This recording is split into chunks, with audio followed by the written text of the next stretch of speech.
Vamos discutir agora um outro conceito muito importante na álgebra linear, o produto escalar. Mas antes de iniciar o estudo sobre produto escalar do ponto de vista da álgebra linear, vamos só revisar um conceito que tinha esse mesmo nome e que de certa forma era bem parecido, que também é o produto escalar que era usado na física, né? Para isso, pessoal, vamos imaginar o seguinte exemplo. Você tem aqui o piso e você tem aqui uma caixa que na verdade poderia representar, por exemplo, um carrinho de brinquedo, né? O carrinho de brinquedo de uma criança. E vamos supor que essa criança amarrasse um cordão, né? E fosse puxando o carrinho, né? Fosse puxando por aqui e que tivesse uma inclinação nessa corda.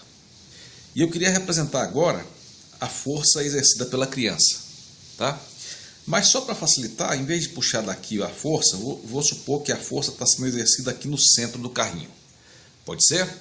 Então, vamos representar aqui a força F exercida pela criança que puxa o carrinho. Vamos lá? Então aqui está, né? Então temos aqui a força exercida, né? Vamos chamar essa força aí de força F. Ok? Força F. Tá? E vamos chamar aqui, essa força aqui embaixo, desculpa, a força não, o deslocamento, né? Quando a criança exerce a força F, né? O que vai acontecer? Vocês podem me dizer o que acontece? Bom, deixa eu só resumir. Essa força vai poder ser decomposta, né? Vocês lembram que vetores na física podem ser decompostos, né? Eles podem ser decompostos nessa componente aqui, que é normal ao plano de terra, e nessa componente aqui, ok? Então, nessa componente e nessa.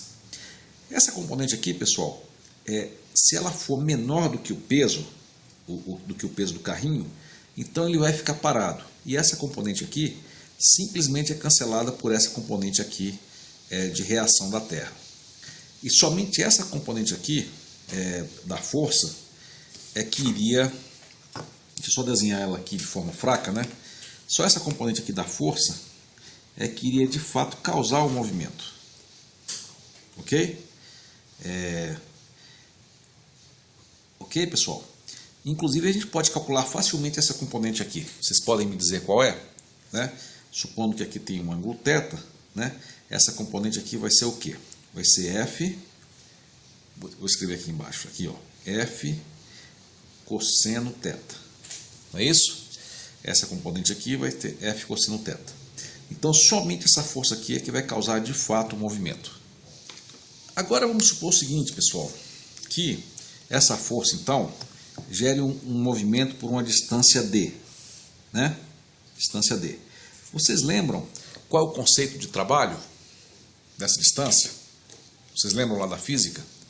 Bom, o conceito de trabalho é o seguinte: é a força, o módulo da força vezes o módulo da distância, né? Só que na verdade é só o módulo da força que está na mesma direção que a distância, né?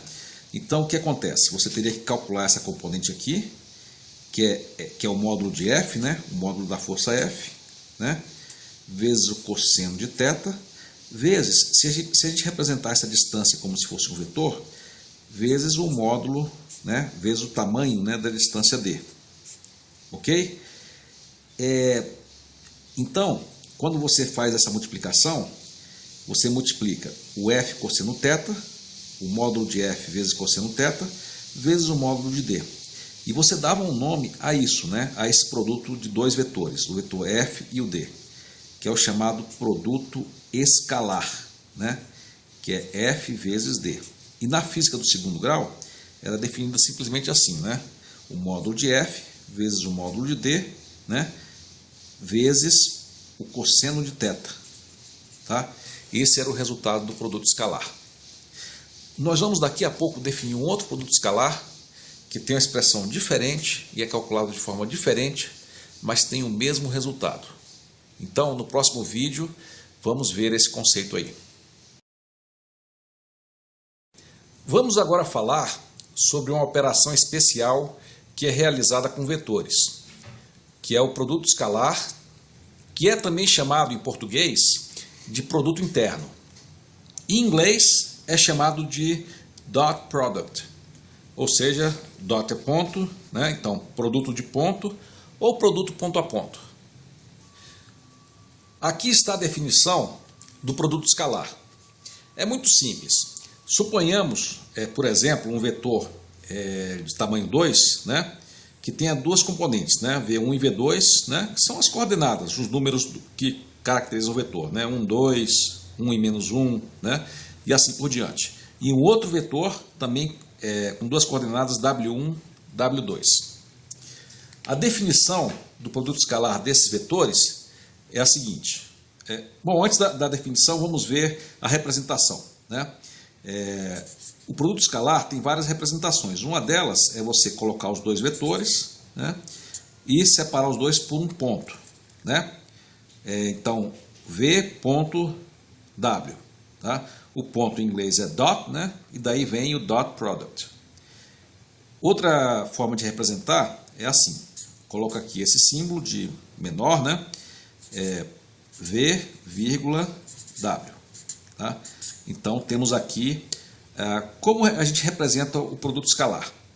E agora vamos colocar aqui a definição. Como é que nós definimos essa operação?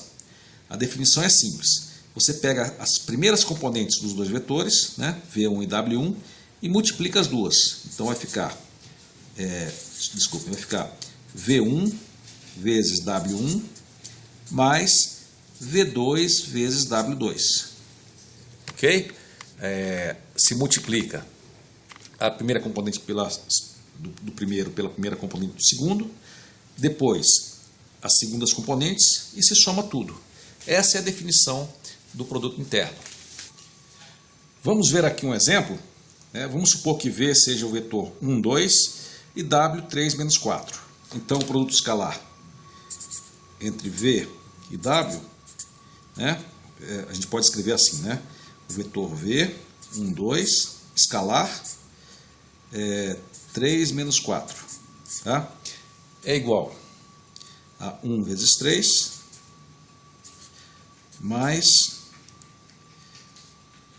2 vezes menos 4. Eu vou colocar por causa do menos para não confundir, botar entre parênteses, ok? 1 vezes 3 mais 2 vezes menos 4, né? Que é igual a 1 vezes 3, 3, 2 vezes menos 4, menos 8.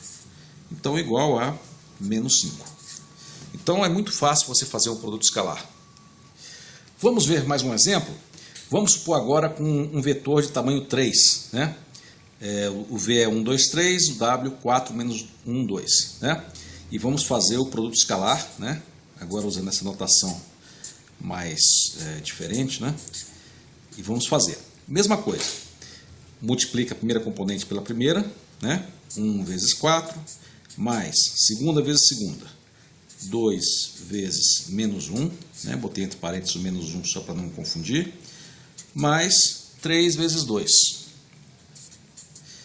que é igual a 4, menos 2, mais 6, né? Que dá 8. Né? Então, novamente, uma operação muito tranquila, o produto escalar. E agora mais um exemplo. Esses dois vetores, 4, 2 e menos 1 e 2. Eu vou fazer aqui, tá? Vou fazer aqui. O produto escalar, né? V por W é igual. Vamos lá. 4 vezes menos 1, né? 4 vezes menos 1, mais 2 vezes 2, que é igual a 0. Né? Curioso, o produto escalar desse vetor foi igual a 0. Será que isso significa alguma coisa? Geralmente, em matemática, um resultado 0 sempre tem algum significado particular. E esse também é o caso com o produto escalar. Né? Nós vamos mostrar em breve que quando o produto escalar de dois vetores é igual a 0, isso significa o seguinte: os dois vetores são ortogonais. Vocês lembram o que são ortogonais? Né? Quando você tem um ângulo de 90 graus entre eles. Ok? Então, quando o produto interno de dois vetores é zero, os dois vetores são ortogonais. Ou vice-versa, se os dois vetores são geometricamente ortogonais, formam um ângulo de 90 graus, né?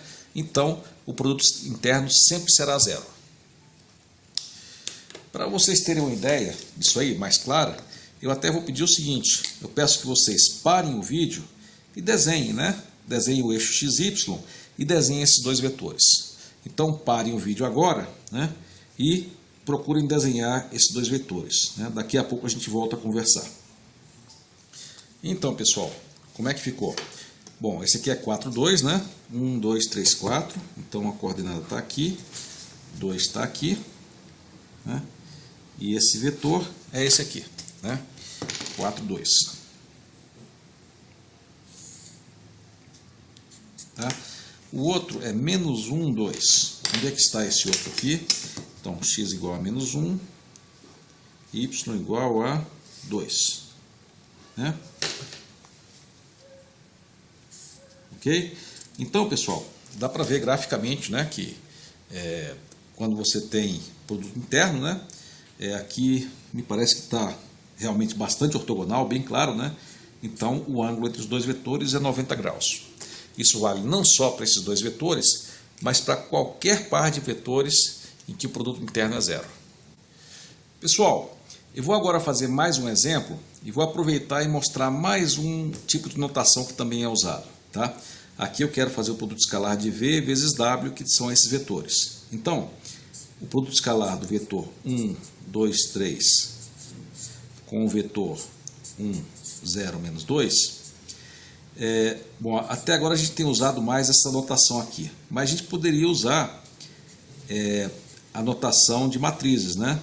Então nós teríamos aqui, por exemplo, matriz 1, 2, 3 e 1, 0 e menos 2. Então, pessoal, o resultado disso aqui seria simples, né? Bastaria multiplicar 1 vezes 1, mais 2 vezes 0, mais 3 vezes menos 2.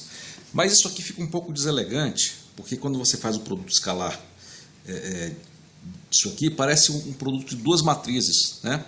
E o produto de duas matrizes é uma coisa diferente, né? Não é bem isso aqui, né? Tá? Mas é possível você fazer um pequeno truque que esse produto se torna um produto de matrizes e é compatível com essa definição. Então, muitas vezes o que se faz é o seguinte: se define que o produto escalar é igual à primeira matriz, só que transposta, né? E aí vezes a segunda, né? E aí você vai ter o quê? Igual a primeira matriz transposta, que é 1, 2, 3, né? Vezes a segunda matriz, né? Aí sim, qual vai ser o resultado dessa matriz aqui? Vai ser o quê?